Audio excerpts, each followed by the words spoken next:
Hello Aquarius and welcome to the Green Women Tarot. This is your reading for the next 2 weeks, which is from the 18th of October to the 1st of November 2021. And it's a general reading just to see what sort of energies are around you at this time, to see what's on the cards for you. But before we delve into the tarot reading, I need to consult the oracle. And this is the Angels and Ancestors Oracle that I'm using today to draw a couple of cards from, just to start your reading off with. So let's see. What words of wisdom does the mysterious oracle have for Aquarius for the 18th of October to the 1st of November 2021? What messages are here for Aquarius for the next 2 weeks? What does Aquarius need to know at this time?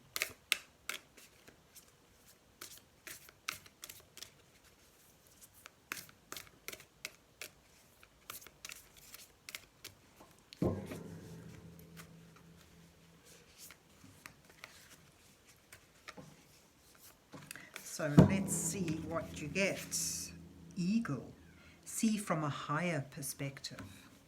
So that's the eagle, the wisdom and the foresight that the eagle brings with his excellent vision. Being able to see the bigger picture, stepping back and perhaps looking, stepping into a higher vibration, a higher level of, of mindset, in order to get a better perspective, to step into your own power as well. So, and you've also got, guardian angel. You are not alone. So know that your guardian angel is with you. Spirit's guiding you at this time. And allow that energy to be around you and appreciate it. So that's lovely, because the eagles are very spiritually, birds that we attribute to a lot of spiritual energy. So you have guiding angels with you at the moment. So you have the eagle, see from a higher perspective, and guardian angel. You are not alone. That's beautiful. But let's see where the rest of the reading takes us. Let's see what's on the cards for Aquarius for the 18th of October to the 1st of November 2021.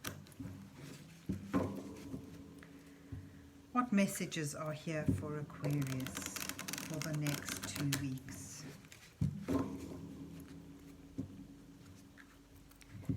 What does Aquarius need to know at this time? And this is the Tarot Vintage that I'm using today to draw an 8-card spread for you, Aquarius, with the first 2 cards depicting you in your current situation, where you are now. The second 2 cards highlighting the challenges that you face at this time. The next 2 cards offering you some guidance from divine energies as you move towards the final 2 cards, which may reveal your possible outcome to this time period. They'll show the energies you're moving towards. Oops. So let's see what you get. You have the 5 of Pentacles and the King of Swords where you are. Your challenge is the Knight of Cups and the 10 of Wands. Your guidance is the 7 of Cups and the 9 of Cups. That's lovely. And then you move towards the 4 of Pentacles and the Sun. At the bottom of the deck you have the 5 of Wands. A time of strife, of clashing of energies, clashing of wills, the energies feeling misaligned. But this is these troubles, these altercations can be seen as exciting challenges, things that you can overcome, but it's sort of something really taking energy from you though. And here you have, where you begin, a sense of lack. You've got 2 5s here, which is, you know, denotes a bit of chaos, a sense of disruption, that struggle when as you grow and expand. It's almost as if you feel, with looking at these 2 cards together to show where you are, it's almost like you feel you've had enough of this disruption, this chaos energy. There's a sense of drawing a line, like there's 2 figures here depict being down on your luck, being cast out, and not seeing a soft place to fall. However, you know, it's about where you look. Again, you know, you sort of look from a higher perspective, because right here is the church. They're right by the church. All they have to do is find the door and go in to sanctuary, to warmth, to acceptance and comfort. But they're not looking that way. They're not seeing the sanctuary that's available to them. It's almost like, you know, reaching a point where I've had enough of this. I'm drawing a line, and I'm going to make a firm decision to move forward. And that's sort of like that King of Swords energy. So it's almost like cutting through this difficulty with a clear mind, cutting through this trouble with decisive action. That's come from discernment. So it's almost like getting your act together, drawing a line so that you're no longer feeling sorry for yourself. You've now moved into a more active, a more decisive mode, way of thinking.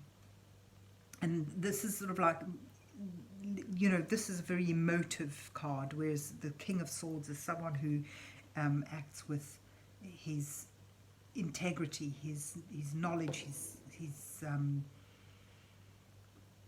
his mind. So he's detached from his emotions. So I get a sense of, you know, having had almost too much of strife and difficulty, you pull yourself together in a very firm way. And this chaos here, this lacking and strife, could well be connected to some sort of relationship. You've got the Knight of Cups here, offering love. This is someone who's sort of emotional, romantic. However, it's in your challenge row. I get a sense with the 10 of Wands next to him, it's almost like realizing that this offer of love, this emotional input or invitation, is something that's actually heavy on your mind. It's going to be a lot of work. So I get a sense here, the disruption and the chaos and the jarring of wills is connected to relationships. And you reach a point where you've had enough of the strife and the heaviness, and you don't want to carry that load anymore. No matter how alluring and attractive the idea of having a suitor is, it's just, you're looking at it from a different perspective now, and you're feeling that you want to move away from that. And also your guardian angel here, you know, this speaks to you when you're in these sort of energies, these troubled energies. It's almost like in a moment of clarity, you realize that the strife that that's surrounded you is connected to something that was romantically alluring initially, but has proven to be too much of a burden to bear. So your guidance from your guardian angels is, don't be deluded by things that seem attractive. The Seven of Cups is about potentials, certainly that are emotionally appealing, but may not be of substance. And so it's cutting through the tripe, cutting through the nonsense, the illusion and delusion, to find a stronger sense of mind, a higher vision. And through that you attain finally a sense of accomplishment, a sense of contentment with yourself. This is a figure alone. These cups, which show his joy, his happiness, his contentment, are things he has built himself on his own. So it's almost like cutting ties with someone or a group of people or something or some situation that appeared very romantic, lured you in, but you come to the realization it's more work than it's worth, it's delusional, and you find joy on your own, attainment on your own. And you move towards holding on to that value, holding on to what is of value to you, and cutting yourself off from the frivolities of what this attraction was, and finding a sense of success, attainment and growth. And finally, getting that sense of warmth. The sun is all about warmth, growth, joy, victory. It's, totally opposite. You've moved on from that sense of being cast out, of being out in the cold, to being in the warmth, in the glow of the sun. And that's your own energies that you've able to obtain from using your headology, from getting above the illusion and the mist, getting your head above the clouds, seeing things as they really are. And that sort of requires some degree of emotional detachment, but it brings you to holding on to a deeper joy, a bigger contentment that you attain yourself.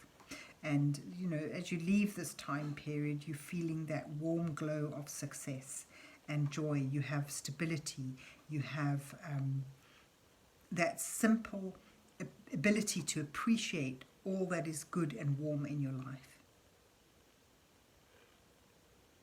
So, to sum it up then, it's sort of the initial start of this period is difficult because you're coming to a realization that something that was luring, something that was that you saw romantically, that you allowed to delude you into thinking it was a good offer, but you realize it's a heavy burden on you. You do all the work in this.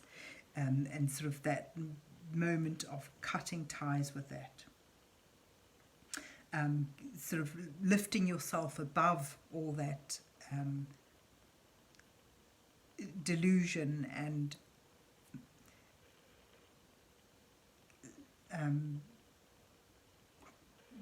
then the discord that brings, to see that you can find contentment on your own, with your own efforts, and a sense that even if you do, even as you do cut these ties, you connected with your higher self, with your divine energies, with your guides, your spirit guides, and you don't feel alone. You feel contented, you feel happy, and you're able to hold on to that.